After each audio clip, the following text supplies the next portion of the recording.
Marcus Rashford. Oh, glorious! That is a special one. Yes, indeed. Let's hope that is what we hear on Saturday. Marcus Rashford. Glorious. My name is President Chad, and welcome to the United Hour on Thursday. We have a lot to talk about today. Yuri Tillemans United. Maybe. We try to talk about the FA Cup. We have got to talk about Anthony Martial, injured out of the game on Saturday. Has he seen his last United game? We're going to be talking about that.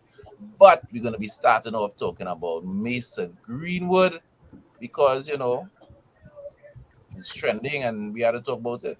So, in the program with me today, we got the man Robert, we got Greg B, Courtney, and we are joined today by the beautiful Dixie Ann.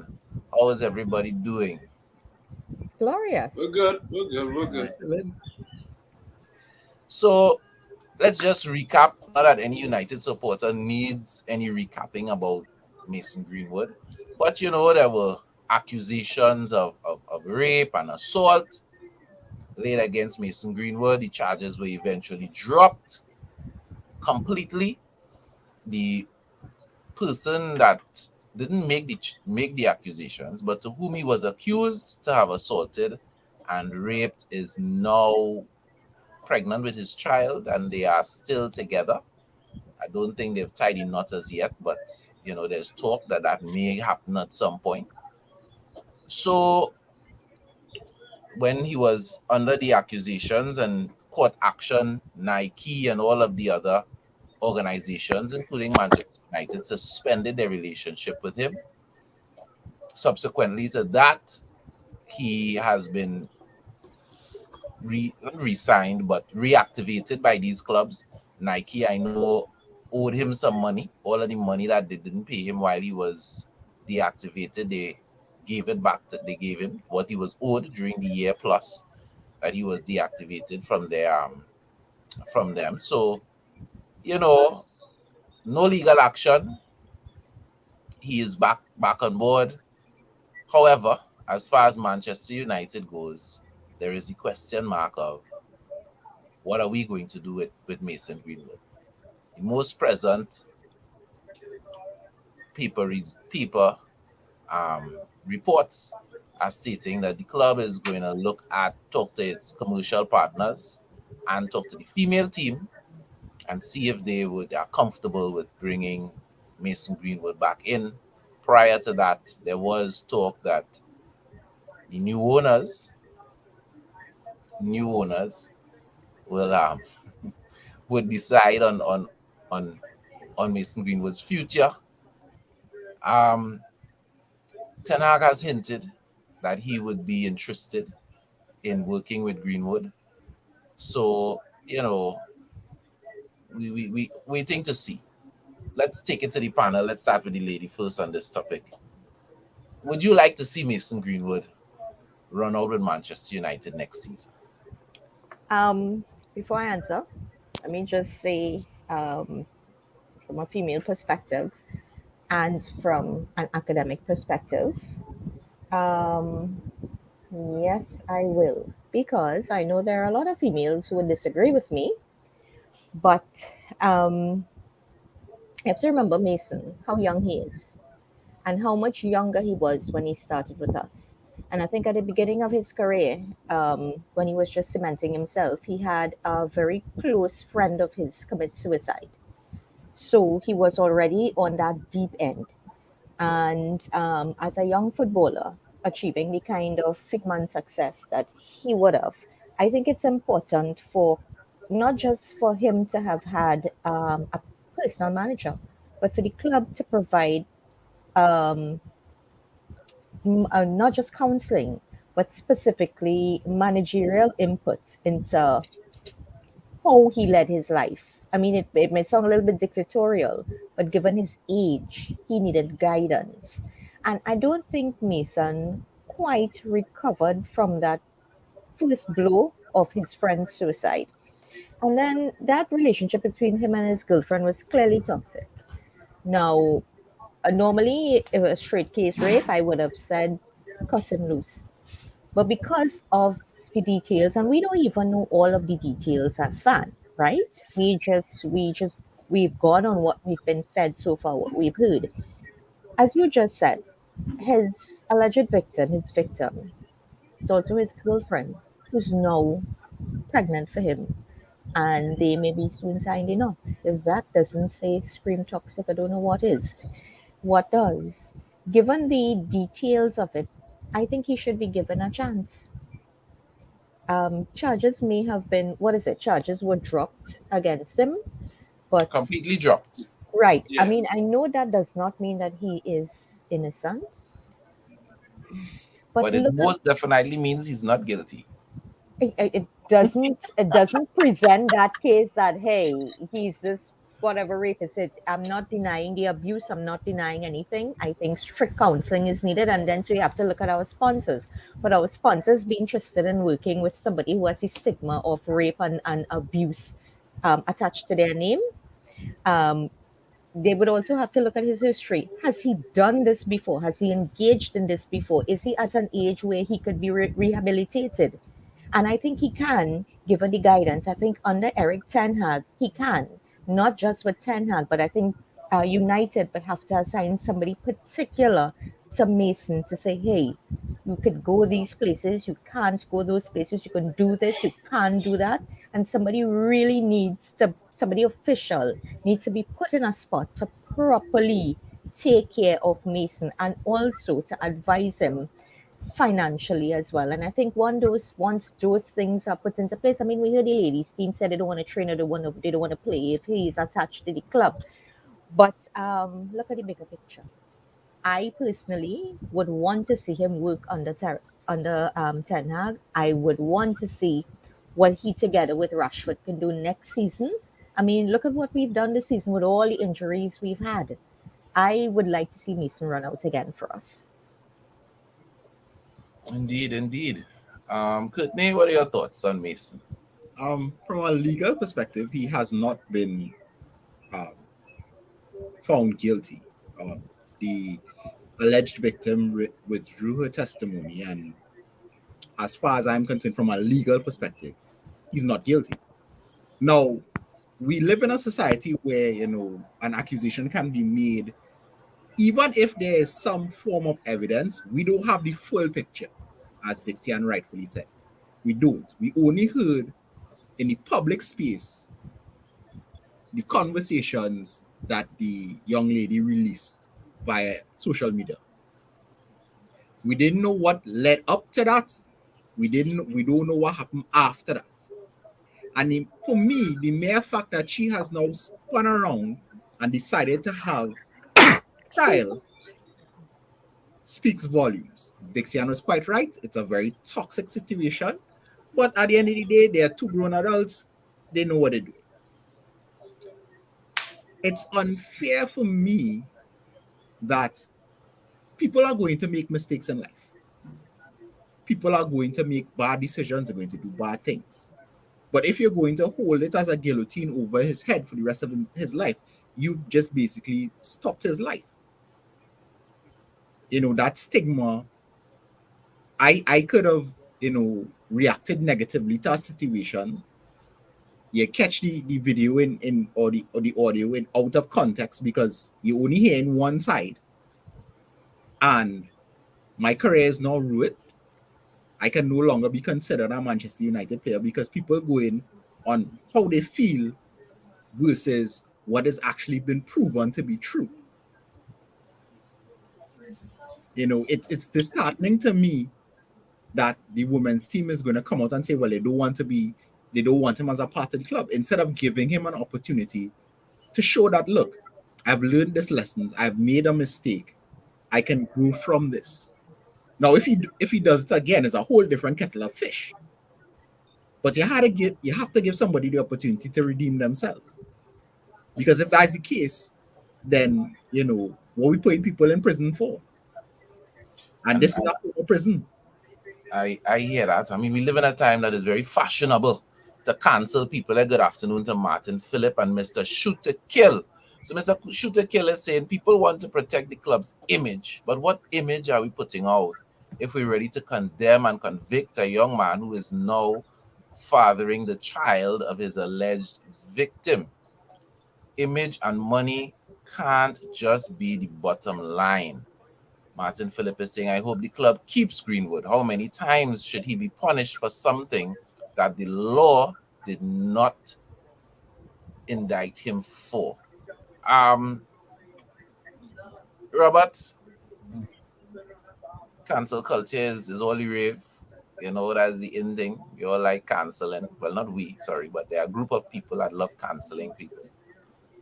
So far, everybody is like, Mason should have his time to play. He's innocent until proven guilty, and that ain't going to happen. So he should be given an opportunity. I really appreciate what Courtney spoke about in terms of a path to redemption, which I think, from a PR perspective, is how Manchester United should be spinning this.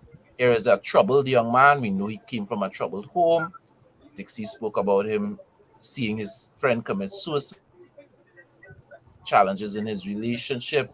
But here is an opportunity for this person to set their life on track at one of the best football clubs in the world. That is the picture that should be painted. If I was the PR person, that is what I would have been spinning. That is the kind of articles that would have been coming out in the news, right? And change this whole conversation about, right? That is what I would have done as a marketing person. So far, none of that has taken place. But what say you, Robert, on Mason Greenwood? Um, I did say it before that Mason should come back to football. He should not come back to Manchester, not because of, because I mean, at the end of the day, right, he is innocent, but the club itself turned its back on him. So if it was me, I wouldn't want to come back. People who claim to be his friends, like Marcus Rashford, right, immediately, right, took him out of their life. They erased him from their Instagram, from their Twitter. They just basically they pulled aside to him. They made their stand, and this was it, because everyone was convinced that he was guilty. Now he's innocent, right? So to me, even if he wants to come back to his club, I don't I don't think that the environment would be good for him to come back to. Now, this, I mean, now to get to the women's team, personally, right, you all came second, so you all can't talk. I understand the scene. I get, right? No. We You're only, wicked. we only You're deal with wicked. winners. No, We no, no, only no, deal no, with no, no, winners. no, no. If the whole no, let me finish my point. Right? Let me finish my point. The whole team has decided, right, that he is guilty. So in the courts of Twitter, he's guilty. Twitter. Twitter is not real life, right? It's not. Twitter is not real life. This what we live in here, right? Even if this is what we're doing here right now, is not technically, you have to live in the real world. And if the law says you are innocent until proven guilty, he was not proven guilty. He has to be able to give him a chance to come back. You have to believe in forgiveness. And if you cannot believe in forgiveness, I'm sorry, then Manchester United as a club needs to close down. Because how many of our players, how many of our greats have done things that are very, very questionable? And yet their pictures are big On, and bold, right? They have murals. on Some and guys off have the pitch. statues. You understand? So On and my off the pitch, we have some legends right. with some So my thing is, questionable actions. where does it end? Like where does the witch hunt end? Right. So like for me, I understand the allegation. I understand all of these things. I understand that people want to make their stand, but I will say this, and Chad, you and I have had numerous talks about this. Don't throw stones. You live in a glass house. Everyone sins. We all sin. Only one person in the history of this planet was perfect, and his name was Jesus Christ. The end. Facts, right? Nobody else is perfect. No one else is perfect. No one else. So if we're not willing as a society to believe in forgiveness, then what is the point? Then where does it end? I mean, God forbid that Marcus, decides to, I don't know, for he may have some skeletons in his closet. If they come out, then what? Do we cancel Marcus? MBE? Do we cancel Not him? just MBE? I, re- No, I but rebuke it in the I You're right, rebuke but this what in I'm the name of saying, Jesus. what I'm saying I is, rebuke this in the name of where does Jesus. it? No, but I'm just saying, where does it end? Right? I now I think that we should do what Chad suggests. You know, give the guy another chance. But I know that's not how Twitter works. It's not. There's no forgiveness on Twitter. There's just cancellation. So if that's the case, then I say cancel the club. And I say furthermore, cancel the new owners.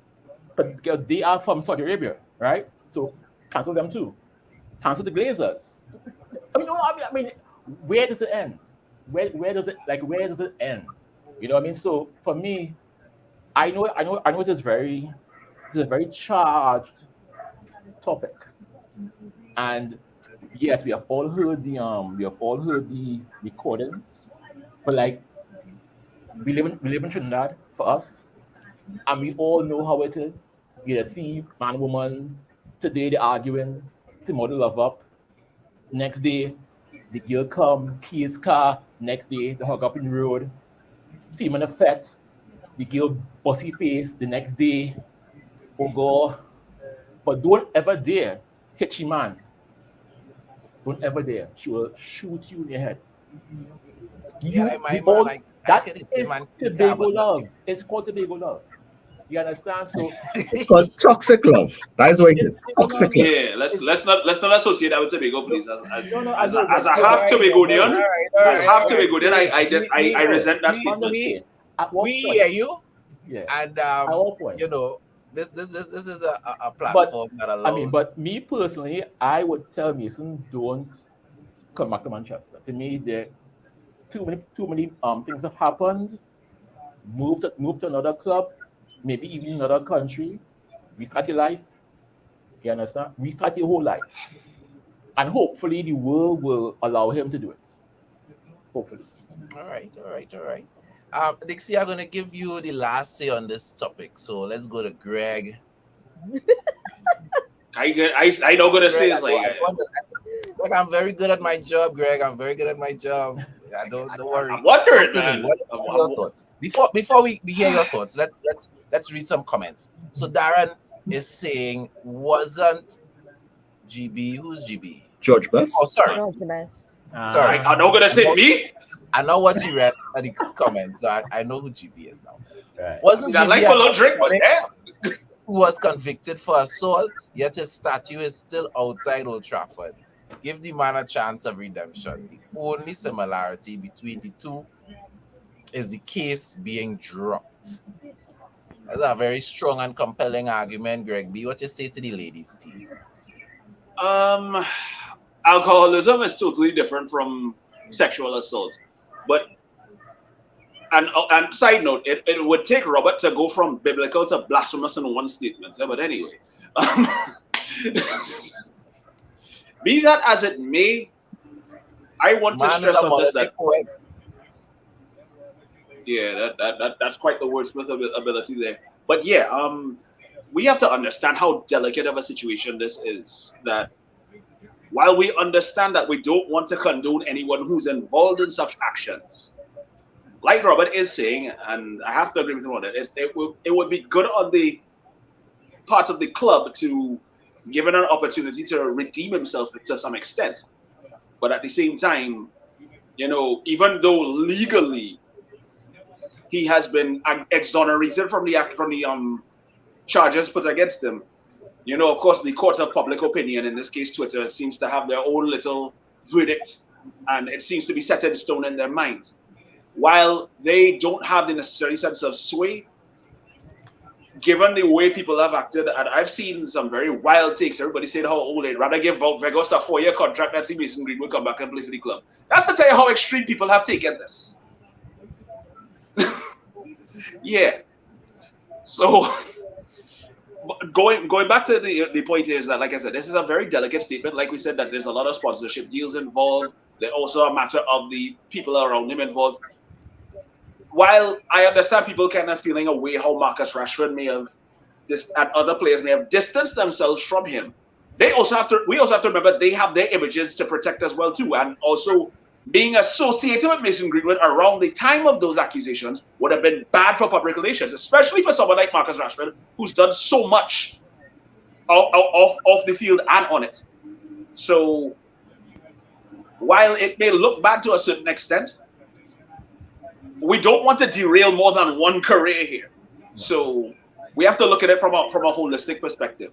Me personally, from a footballing standpoint, I would love to see Mason Greenwood come back and link up with the team again. I mean, I'm sure he would create havoc in the Premier League if he did so. But at the same time, I'm also looking at it from the perspective of someone who has a family member who's been a victim of abuse.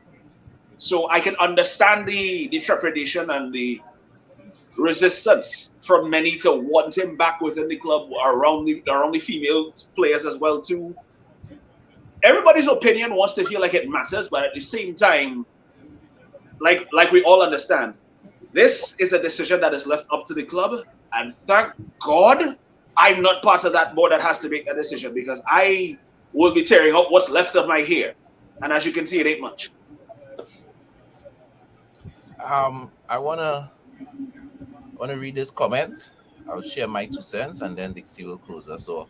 If this boy were to get a fresh start like a Liverpool or a City, and then turns out to be a phenomenal, sensational player for them, it would be worse than the Pogba saga. And I think we would all agree with that without a doubt. My take on this is simple. I understand the importance of optics and the importance of, being sensitive to certain segments of the fan base. But the one thing I know about fans of any club, of any organization that deals in competitive sports, is everybody likes winning. So if Eric Ten Hag and Manchester United board is able to hear this, I will give them this advice for free. Loan Mason out, send him to Holland, send him to Italy, and let him remind the world about why we love Mason Greenwood. Let him remind the world how sensational, how great he is. If he bums out and he doesn't perform, then you tell yourself, you dodge a bullet, bringing back a player that wasn't going to do good. If he goes out and he lights the place on fire for a season, I think a lot of supporters who may have doubts would be like, wait, that's what we could have on this team? Bring that guy back. Sometimes people just need to be reminded about your greatness. Sure. So that's my advice. They loan Mason out regardless of what anybody says. Forget about what the women say, whether they want him, they don't want him. Forget about what the corporate sponsors say. Just loan him out. He's not around. He's not in your face. And trust me, those same corporate sponsors, if they have issues with him today, will be the first one to ask you to bring him back tomorrow if they see him being successful on the pitch. Because that is what it's about. Robert does have a point. Success reads, people like being around success. So once Mason goes out there and starts back scoring goals, the conversation around him is going to change. I'm just not sure that the first place people need to see him doing that is at Manchester United. Dixie, take us out. A lot of modern day football fans are fickle. A lot of modern day football clubs are fickle. My club is not fickle, right? So while your idea, President Chad, of loaning him out would sound good, I think given the nature of the allegation, I think it would be better if he stays at United to rebuild himself. Um, I honestly, Mason is what we call in cultural studies a social outcast because he has done something, but we know he could be great. He has done something negative, but we know he could be great. But his greatness can outshine that negativity with the right rehabilitation. That's why I used the word before. I honestly think the young man should be given a chance at home. He's going to be a new father. They're going to be welcoming a baby. Let him restart his life. Let the club, let our management, let the board prove that we're not cut and dry. We value footballers as people. We value humanity. We value their humanity. We see them as people, and we see our fans as people. Let him make amends. Let him be the one to go make amends with the ladies' team. If I don't see that necessary. But given the fact that the ladies' team seems to think that they have a say on whether Mason should play for us or not, I mean, as a female, listen, Mason needs to run out next season for us. And that's my final take on it. Yeah, all right. Let's transition. Anthony Martial is injured again, and he's not going to be available for us on the final game of the season. In reality, it is how it has been whole season. When we need him most, he has been unavailable for us whole season. This was the season when he was going to get to play striker. He was going to get to live up to that number 9 shirt. He was going to get to prove what he could do. And crickets, you understand, from his standpoint, it was abysmal. So the question is simply this: has Martial played his last game for Manchester United? I mean, let me change the question around a little bit. And the question is this, Robert. We'll start off with you. Do you want to see Anthony Martial playing for Manchester United next season? It depends on, again, everything depends on the Glazers. Everything depends on them. Everything. If they don't sell, then he will be here, and we will have to deal with him. And much as I agree with you, and you're dealing with the realities of football, that's why I changed the question around.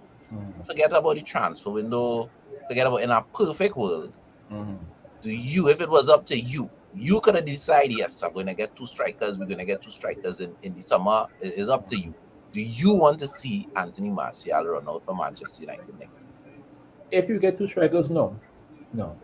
If you get 2, no, because Right? Go ahead. Hang on, I need to put on my pretend to be shocked face. But yeah, I You want think to it's see time to move Anthony on. Martial next season? I honestly think it's time to move on. He's been here what, 7 years? He's only maybe, he's only hit this. He's only been like what, in double digits, or like in a 20 goal range, like what, twice since he's been here. And in the last 3 years, he's only scored 10 goals. Yeah, that tells me it's high time to just say, yeah, we've tried, it hasn't worked out. Bye bye. That's what that tells me. I'd rather give Charlie McNeil or Shola Terry some time to develop and become better strikers if they can, because the Martial project seems to be a dud for me. Courtney? It's a tough one. While I agree with Greg, based on his stats alone, he and his injury record, it's a tough ask to get one more season. I think how he looked in preseason and in those first couple of games, even though we lost, you saw flashes of a 20-goal striker, and then he got injured and he just hasn't been able to bounce back in the manner that we needed him to. if I'm being totally honest, I'm on the fence. I still see a good. He may not give us a 20-goal season, but we could get a good 10, 12 goals out of him per season. He would not be a starting striker for me if he stays. He would be playing second fiddle, and then that is all dependent on whether or not he wants to play second fiddle to whoever the main striker is, if we bring in one. So I would say that I'm on the fence. If I'm being truly honest, I'm on the fence. All right. Dixie? I think he has been with us since about 2015, and he's probably scored a total of like 60 something goals, if I'm not mistaken, late 50 something, 60 something goals. You see, the waiting for him to realize his full potential for a full season is really irritating. I mean, we don't need that. We need business of winning trophies. If you're not fit, you can't play, you can't contribute, we can't win a trophy. The chances of us winning the trophy will be less. I actually have run out of patience with Anthony Martial. And if we could get ourselves proper strikers for the new season coming, then I would say bye, you know. But if we can't, and again, that is entirely up to the board, and I would like to say bye to the board too. But for me, I think he has run his course at United.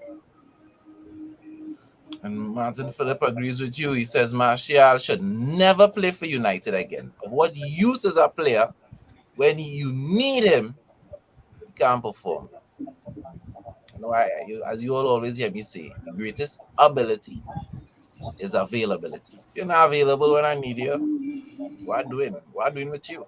You know what I mean? I can't do anything with you. The one thing I would say, I've heard of a couple of people throw the suggestion that Courtney made that we need a striker, yes, and Anthony Martial could play backup. Is he talented enough to play backup? I think so. Would he give us more than Weghorst? Probably yes. The problem is every time in his career that he has played backup, whether to Ibra or anybody else, his numbers drop. I don't know how far he could drop from 10 goals in 3 seasons. You understand what I'm saying? I just don't know. So if he was a different mentality of player, if challenges brought the best out of him, if bringing another striker in would make him hungrier and go out there and perform and not be the player that we have seen that sulks and get upset, or you give my number to somebody else and I vex and I would say yeah, but Can I just touch on that for a second, Chad? Can I just touch on that for a second? As you mentioned, the whole thing with body language. I mean, look at how he looked when he got substituted against Bournemouth. Does that give you the impression of someone who is willing to rise to the occasion? That doesn't fill me with any kind of impression that he's willing to put in the effort. And as much as people might say, I'm not defending Weghorst, but when Weghorst came on, he looked more energetic than Martial did for like the 70 minutes he was on the pitch, and that's a bad thing. That is a bad thing for someone of Anthony Martial's skill set. He's a talented boy. I'm not gonna take that away from him. He has the skills. We've seen it. But when the talent doesn't match the hard work, or the hard work doesn't match the talent in this regard, then it's pointless. It's wasted. And I have to agree with everybody's sentiments. So for me, I'm not interested in seeing Anthony Martial. Yeah, but the thing is, unless he returns to some sort of form, we're going to have trouble selling him. Yes. We already have trouble playing him, Courtney. We're damned if we do, damned if we don't. And then we end up with a Phil Jones 2.0. Whoa. We will just sometimes, and especially don't get me wrong, Phil is my player. Phil will die on the badge, but unfortunately his injury record is what it is. So I think when it comes to players, the same way we cut youth players, I think the reality of it just needs to be here we're going on. We will offer you out there for dog cheap, and if nobody is interested in you, and trust me, there's enough talent in Anthony Martial that he would be desired by somebody else for the right price, right? Wouldn't be anything close to the over 45 million that we paid for a 17-year-old, but it it is what it is. You gotta cut your losses. So I don't see it being that bad. Let me just No, read one more comment and then we'll move along.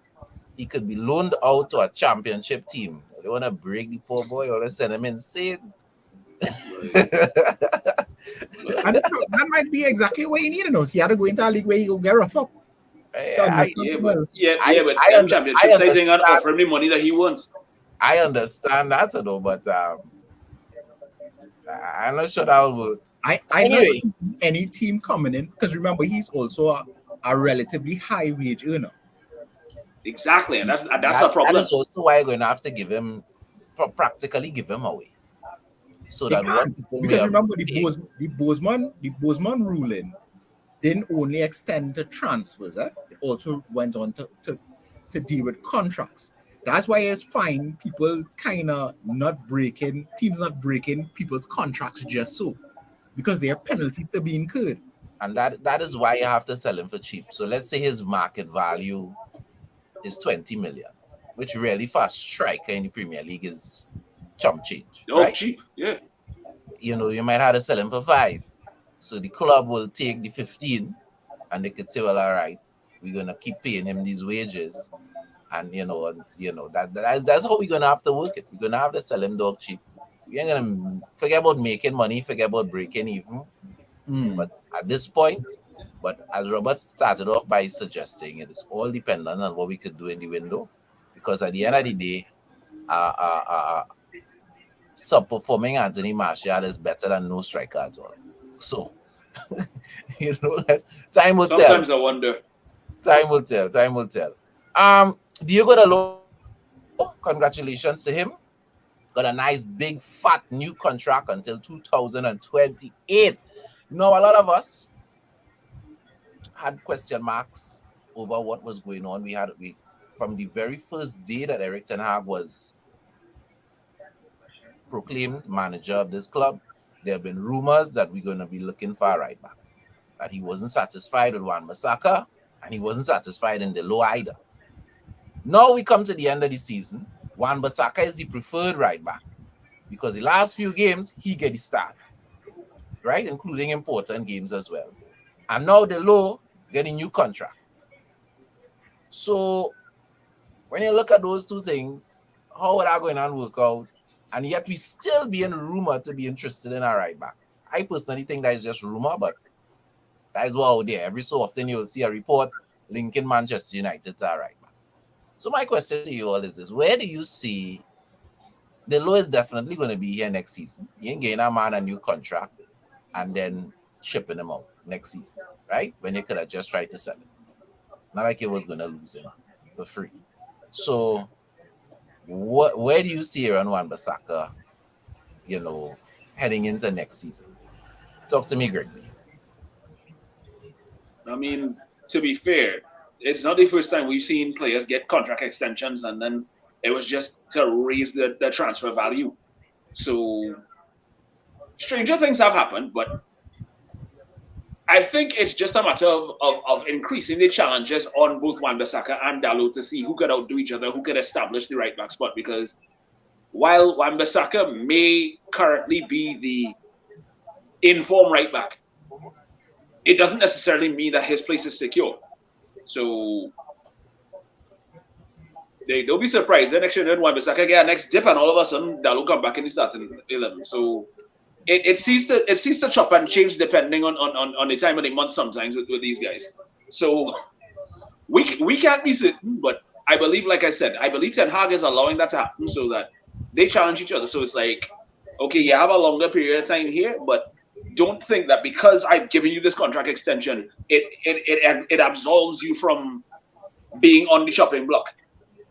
It just means we'll probably just get more money for you if someone else comes in for you. Because, I mean, I do remember that AC Milan wanted to buy Dalot a couple of years ago. Even Real Madrid were interested in Dalot at one point as well. So stranger things have happened. Stranger things have happened. So I'm not going to say that. Sorry. Go ahead, finish. Yes, I'm not going to say that is the be all and end all the whole situation, but I guess it sees that Ten Hag sees something in both of them, and he's willing to work with them for another season or two.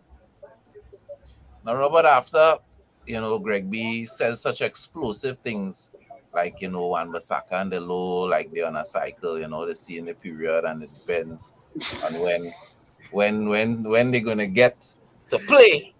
They're very moody and that kind of thing. Which one do you think is the one that sees a period versus the other one? So sorry, that is not the right question. The question Why am I quote being taken out of context? Why am I quote being taken out of context? Of the panel, so that I can pull up that you're wicked. The question is, Robert, where do you see Wan-Bissaka next season? What do you think his position is? You think he's in a strong position? No, I agree with Greg. I think he has the two of them there fighting it out for that place. I don't know if you all saw his interview. It was yesterday or the day before with Wan-Bissaka's interview. No, Eric Ten Hag's interview. Okay, go ahead. He had an interview yesterday or the day before. It does talking about his ideas for the future, transfers and so on, right? And he did say that the club needs investment. Players need to know that no spot is safe. I believe that Dalot getting an extension. Yes, I think Eric had a hand in it. Yes, but I think that was something that was there, maybe before, and he just approved it to say, well, okay, well, you have it, but don't get tired. Eric Ten Hag has shown me on numerous occasions that this man has no shame, right, in chopping off your head, no shame. Because I have seen it happen numerous times. Remember when he said, I love Ronaldo, he's my guy. Where is he now? I mean, remember the man was like, And they lost too. right? The man went and he had his arm around Rashford, and then he played up and he was on the bench. Eric, I believe, has one loyalty, and that is to the team, not to any one player. So I think between Wan-Bissaka and Dalot, none of them are safe. And it's either the two of them are going to fight and make each other better, or if that's not the case, then if not this season, probably in January, you may see some one of them for sale, and we will bring in a right back. But to me, none of them are safe. None of them are safe. Because I think the two of them, I mean, if there's a way to combine the two of them, it'll be wonderful. But again, that's not how life is. So I think he is just trying to get because obviously Wan-Bissaka has improved greatly, right? And Dalot himself has improved greatly. So I think he's trying to get them to, rise to a next level. So Martin is saying Wan-Bissaka is the most improved player since Ten Hag has come to the club. United have a lot of games next season. The team needs both of them. Yeah.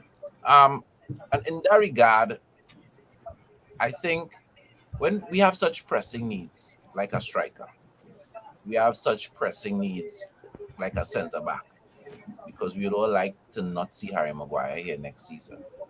When the manager has stated that he needs another midfielder, I think certainly if we have two good enough, two solid right backs available, that is one position that we definitely don't need to be focused on in the summer. But what say you? Well, all you know, and I've said it here publicly, Wan-Bissaka is my player, right? Um, Dalot is a good backup option. The question is will always be if he wants to be a backup. If he's content with being second fiddle, because I also know him playing actively for United gives him a Portugal spot. And with the Euros coming up just now, they have, I think, Euro qualifying starting already. So, everybody's looking for that place. I tend to agree with everybody so far. Eric has brought back a competition element for the club. Dalot was having a pretty decent season before the World Cup. It just so happened that Wan-Bissaka flick on the switch and started to do the things that we all knew that he could do, because he was doing it at Crystal Palace. And he improved the side of the game that he was getting the most criticism for, which was in, doing the overlap and playing the ball forward. So I agree with Robert. We're gonna have them at the start of the next season. Let them duke it out, and then if push comes to shove and we realize that one of them not, or both of them not making it great, then in January or even at the end of the next season, we go out and we shop for right back. Dixie? Why Dixie? Dixie, why are you looking at me like that? I'm not looking at you anyway. I actually agree with you guys. Healthy competition is good for us. It means they both are on their toes, but it also means that the manager has shown that, hey, once you slip, it's bye-bye. Bye-bye. And while I don't have a problem getting a new right back, again, everything depends on the Glazers, whom we all would like to see leave. Nobody's place is certain, none. And I think the situation with Ronaldo, the situation with Marcus being dropped because he came late for training, I think the manager has shown that he's clearly in charge and he has the best interest of the team and the club at heart. That being said, the both of them, although he got a new contract, that should still let him know that you got a contract, but your team, your position is not cemented. You've got to work to keep it, both of them. And as I say, we have needs. We have serious needs at Manchester United. I like the fact that, we all know that Shaw in his day is our number one left back, right? He's our number one left back. But when Malacia comes in, he could do a job. So that's another area that we don't need to be looking in the market. And anywhere we don't need to be looking in the market, I think is good. That's my thought. Once we have things we really need, and the more money and attention we could put in those areas, I think is just going to be good for us. Eric Ten Hag has repeatedly spoken about the need for an additional midfield option. Yuri Tielemans has been I wouldn't say released. He's left Leicester on a free, so he's available for zero money and 0 cents. Anybody here on the panel would take Tielemans? Yeah. So that question, why? We taking him? Better yet, he coming for free? For free. I take him. But our owners, they hate things easy. They love the hard way. They go find a way. I personally... Let me ask you all this. So Sabitzer ended the season after scoring those 2 goals. If he stayed fit, I am sure his stock would have been very high. But he became kind of injury prone coming to the end of the season. So he ended the season with stock kind of low. I wouldn't be surprised if we don't go in for him. Bayern would probably want in excess of 40 million anyway. But putting aside the cost, player for player, anybody sees Tielemans as an upgrade on Sabitzer? I don't know. To be fair, I've compared profiles in the past, And I think there's a bit more versatility in Savitz's game because he can play multiple positions. He's more of a dead ball specialist. And I think he's also, remember, he's captain the Australian national team as well too. So he knows what it is to be a leader in the team as well too. Tielemans gives you a bit more energy because he's a very good box-to-box midfielder and he has a nice, very powerful shot. I remember, anybody remember the goal he scored in the FA Cup final against Chelsea? That would tell you that, you know, that's a good option to have from deep, you know? So, and he's also a fighter. yeah, and in his position, you need players like that. You need players that aren't afraid to get physical, that aren't afraid of the rough challenges, that aren't afraid to square up with the more technical guys and be like, hey, what are you trying to do? You know, it's like sometimes you need fellas with how CJ like to say, you need some fellas with that dog in them. So Tielemans would always be, for me, would be a good acquisition because it shows that there's strong characters within the team, especially in that position. You know? Yeah. Ericsson is good technically, but when it comes to physical battles, he's found wanting. Everybody complains about Bruno moaning whenever he gets tackled, so it's like, yeah, we ready. You could do it less of that. So for me, Tielemans takes that. You know, he's one of them players who just play dead to catch Kubo alive. I know. You know, just give just as much as he does take. Correct. I mean, bad tackles. So he does just moan and groan to try to sway referees. Yeah. That's true. That is true. But for me, Yuri Tielemans gives me what Ander Herrera used to give us, but with a bit more bite. Because Herrera was similar. He could run from deep. He could play from a distance. He could score from some shots from distance as well too. But there's more of a bullet in Tielemans' shot for me than Herrera's. But it's similar profiles. It's similar profiles in that he has the technical ability, but he's not afraid to get physical when need be. And he'd make a good backup for Casemiro if we miss him for suspension. You know how the referees are with Casemiro and red cards these days. I would love to see him in the midfield with alongside Casemiro. Well, I think that would depend on the opposition.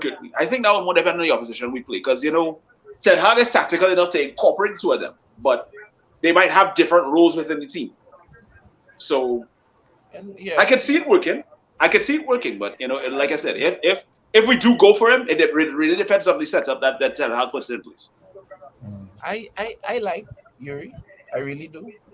He's a player in the past I would have publicly stated I would like to see at United.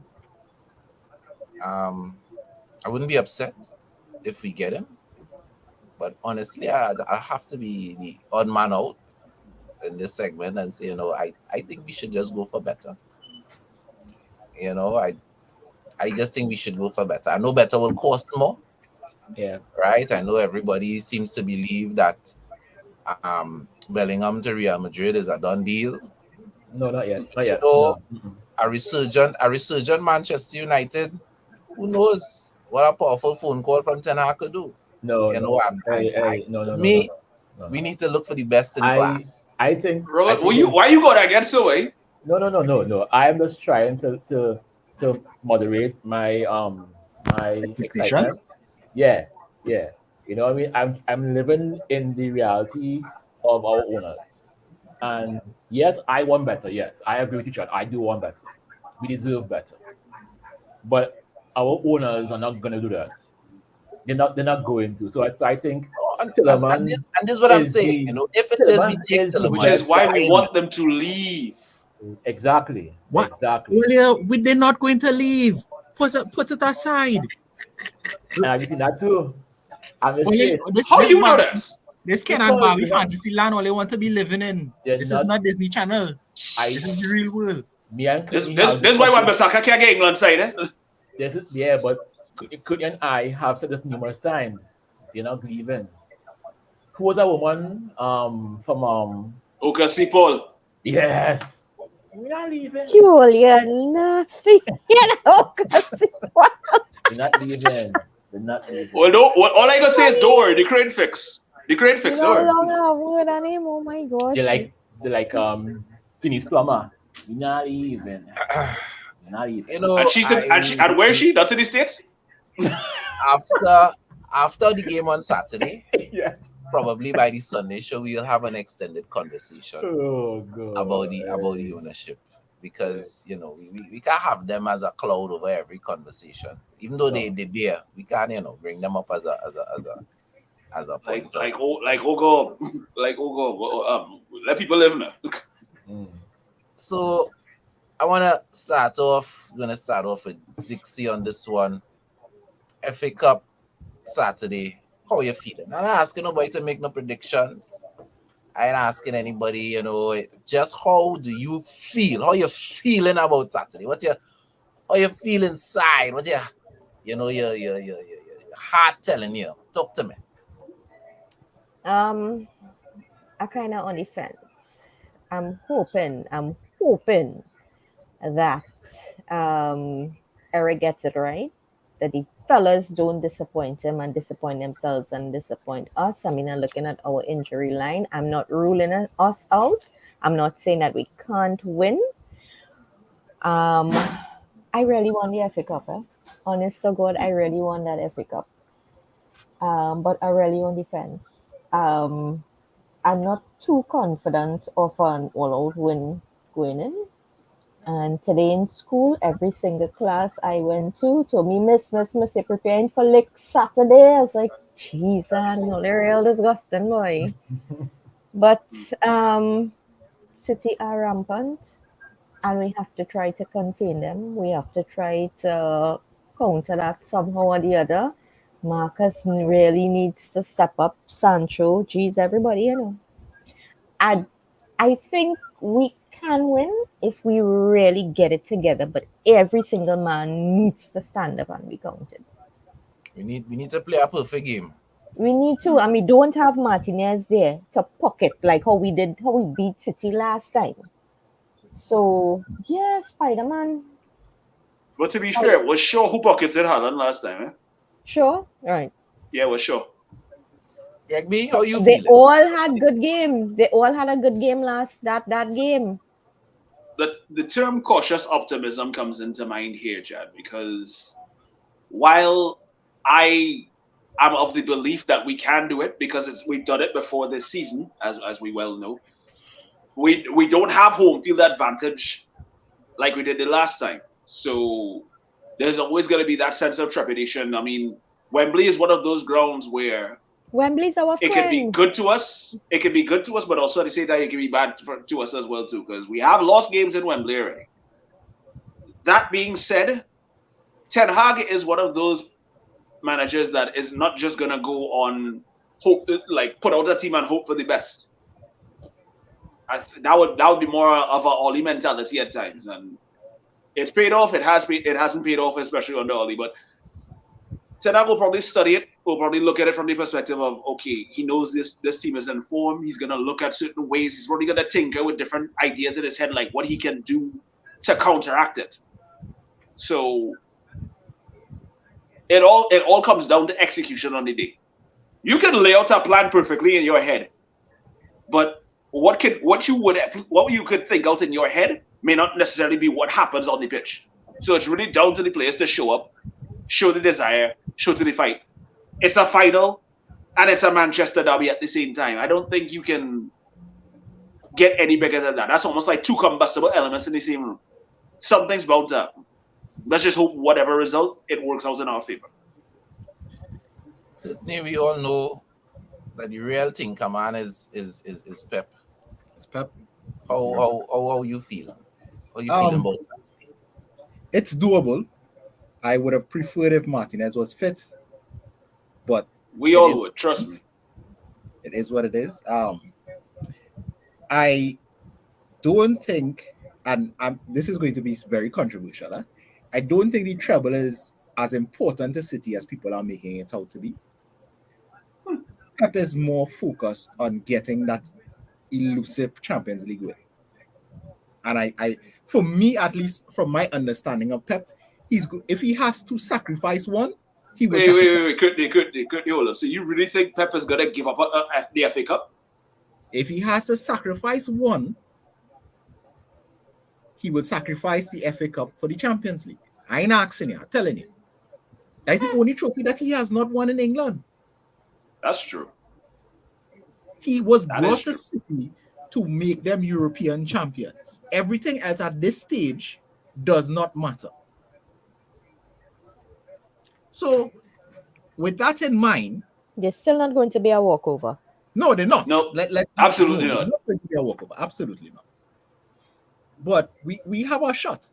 The question is, and the question will continue to be, can we, one, take the chances when we are given them, when they're given to us? Because City are going to create chances. And Wayne Rooney said it best in an interview this week. The only way he could see us, well, I'm going to say the only way, the way that he sees us beating City in the final is we're going to have to sit in them 2 banks of 4 and hit them on the counter. And when we get those opportunities, we're going to have to be clinical. And that is my worry. True. Because we have not been as clinical as we should have been for this season. You've been wasteful. Robert, what say you? I'll go back to that interview that he had. Well, I would tell you all to go and see it. Again, I can't remember if it was yesterday or this morning, but it's an interview that he did with Manchester United, and he said something very, very poignant. Right? He said it's not about us stopping the trouble. It's about us making our own history. It's about us starting our own era. He is more interested now in pushing us forward than us stopping City from winning the trouble. He understands the significance of it. That is our own. But the fact that he sees it more important to write our own history, to start our new journey, that to me gives me some kind of hope. And if you all guys saw his speech on the last day, the man said it boldface. The man pulled a Robbie Lyle and said we are gonna win. So, unlike EFTV, who are a bunch of losers, and unlike Arsenal, which is a loser team, if my manager says we are gonna win, then I believe we're gonna win. So I think he has something up his sleeve, and it's just for our boys to execute. Our boys have to be perfect. Martin Phillip is being coy with us here. He's saying United know how to beat City. Worry not. Rashford loves to play against big teams. Do not write off United. Right now, Martin needs to go and check his other 5 fans of your team, right? And get a card, right? That's what I'm saying. That's what I say. So we are already into overtime, but I mean that's all right. Good content is a little overtime. I want people to give their quick opinion and thoughts on the 2 kits that we have been shown so far. It hasn't been verified. I personally suspect that they're just putting it out there to see what people have to say or think about them. But we's not Newcastle. Move that. Sorry. We are not. To be fair, they did say it's a dark green. No, and Newcastle don't wear dark green, so that's black. That looking black. That looks black. It's black. It does, but that's what they said. It That's what they said. looks a little bit like Newcastle, I get it. Newcastle, a little bit Juve, more Newcastle. But if it's green, I wouldn't mind. But it ain't bad, but it ain't good either. The green, like a moss green. If they're doing it green, the green had to be a lot brighter than that because that looks black. Yeah, it does. It really does. It's Newcastle. It is. Question: does anybody like it? No, it's cursed. Not for United. Not for United. not for a third kit, not for me to buy. I ain't buying that. They say this is the away kit, eh? Nah. Away? That is Away the with Yeah, that? this is the away. This is reported. This is the third kit. It's going to be. Oh, I thought it was the other way around, right? But this white kit, I don't like it because it reminds me of intercol football. Wow. Secondary school football, it reminds me Yeah. of. It's simple. It Too is simple. I don't mind the simplicity, you know. no. No, yeah. No, it's not bad. To me, team I mean, viewer too big. it's kind of like a. Yes, you know what my problem Well, is? it's My the main problem sponsor. is Team Viewer is bigger than my club logo. Well, that's always been the case, though. And then they have Yeah, now I said. It's more prominent in this because there's nothing no, else because going I like on. watch this one, right? This one is a little bit like they are more, I guess, together. This one you could team viewer is just big in your face. The only thing making And it look to good my is understanding, isn't the agreement with TV supposed to expire sometime this month? I don't know. Yeah. Because from what I understand that they weren't certain clauses met. Wanted to back out, and I believe under mutual agreement that is the situation. But until we have another sponsor, we're not gonna put out a shirt with no sponsor. But then you see, Well, of course. why that logo? Like why the lion? Why not our crest? That is the Red Devil. It's not a lion. No. I actually think that they've been watching the United Hour, Robert, and watching FUSP. You know, we and a lot of other fan bases around the world use the Red Devil to identify with the club. So they're trying to do something different. I mean, it's our nickname for crying out loud. I just find that the kit is very. It is too simple. You know, it's exactly. Sometimes less is more. Sometimes less is more. In this situation, I carry by that printer down San Juan there to get print from a school. No man, don't know. All I have to say is that clearly the people at Adidas, you know, they probably need to get some good, you know, high grade on there because the creativity seems to be lacking. Both of those kits. I mean, I've seen better concept kits on Twitter, and some of them, the designs will shock you. Seem like it was done by 5-year-olds. I'm sorry. My nephew will do this. My nephew is 8 years old. Well, as we all know, we have a new segment in the United Hour, and it is called Memes of the Week. We have from the chan. I only have one meme. Oh, really? One. So I'm going to put it up, and everybody is going to have the opportunity to comment on it. One meme. We're going to start with lady first. And here it is. Damn. Oh, wow. A piece of breaking news. Ivan Toney, obviously we know Ivan Toney has already been handed down his punishment. So, you know, they're running through the fine print of the details of what he has been doing. And he said, 13 times he bet on his team, Brentford, to lose. But he And can't hear you, so somebody captioned that and turned it into a meme saying he would have been a billionaire if he was a Chelsea player. I agree with him. I agree with that first line. He would have been. Oh my Greg B, God. what say you? Greg B still laughing, he's still choking. I need a minute. I didn't even know what to. But Is the caption on top, he would have been a billionaire if he was a Chelsea player. That is hilarious. nah, boy. Yeah, they win or no? They win. The meme machine, they win. I done. I good. Yeah. No. Okay, I have a response. This if emotional damage was a tweet, is this? Oh my God. Whole 2 weeks, 3 weeks plus, everybody hitting Arsenal. I said, let me get Arsenal a break this week. I'm Why? just being Robert and Why? get Chelsea some links. No, no, you know why? No, Good Friday, Good Friday, never. come on, gone already, Robert. Good Friday, come on, gone already. Behave We yourself. must But never, Arsenal are the perennial ever, bullies. thank Just you. a We beating must them. never, ever Aye. lift our foot off the neck.